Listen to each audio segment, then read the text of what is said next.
Thank you so much, Ricardo, for Gabriel for speaking with me. Sorry. This was wonderful.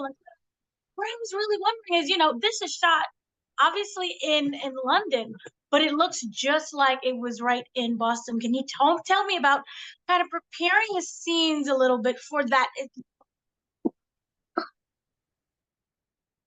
Oh, am I losing you?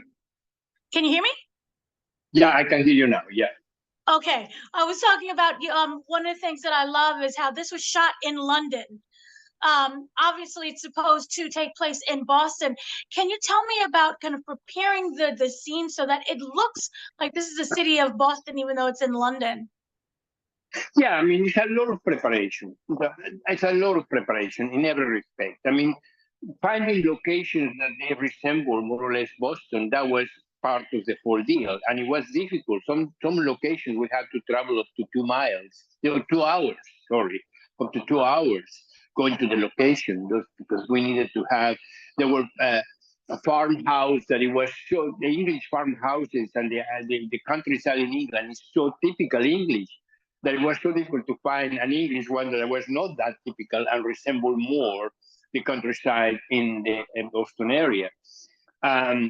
So it was a very interesting, an interesting experience to try to do that in England, because England is so specifically British, and it was great. So the location people did a phenomenal job, and again, as everything in this film was a lot of preparation, a lot of thought put into it, a lot of time put into it, a lot of precision.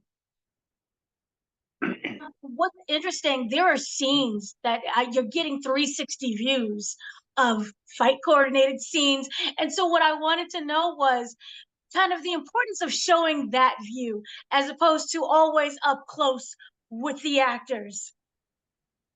Exactly. We see, because David Ayer and I were always talking about, yeah, it's very interesting to see that Jason does his own stunts.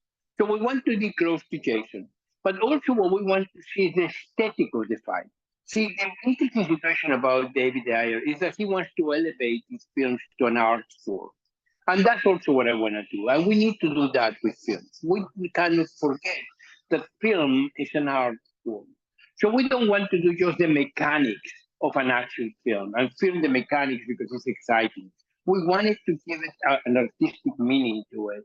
And sometimes we just put the camera back and let the choreography to take place, because it's like a dance, and it was beautiful. And we wanted to do that. We didn't need to be on Jason's faces, or we didn't need to be on Jeremy Irons' face.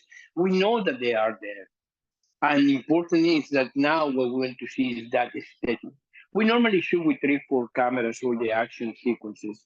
And then we have a camera that tells the story, normal tells the story that is there. Cameras that are looking for angles that are different and interesting, and that they talk more about the aesthetics of a fight, the aesthetics of the choreography, more than just simply the mechanics of it.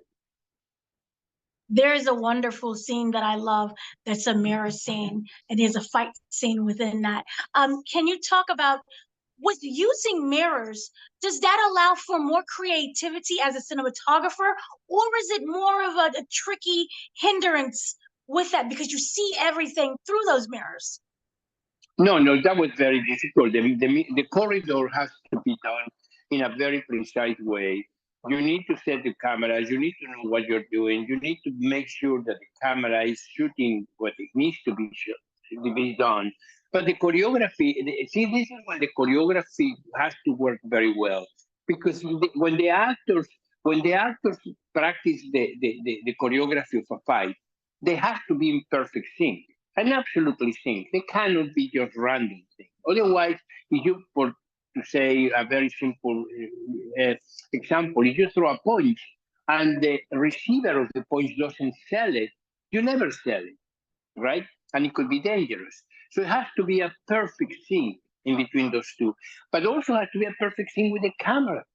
So the difficult situation for us there is that the camera has to be always concealed. And then having to have more than one camera there was also very difficult, because we couldn't be in that set at all. There were mirrors everywhere.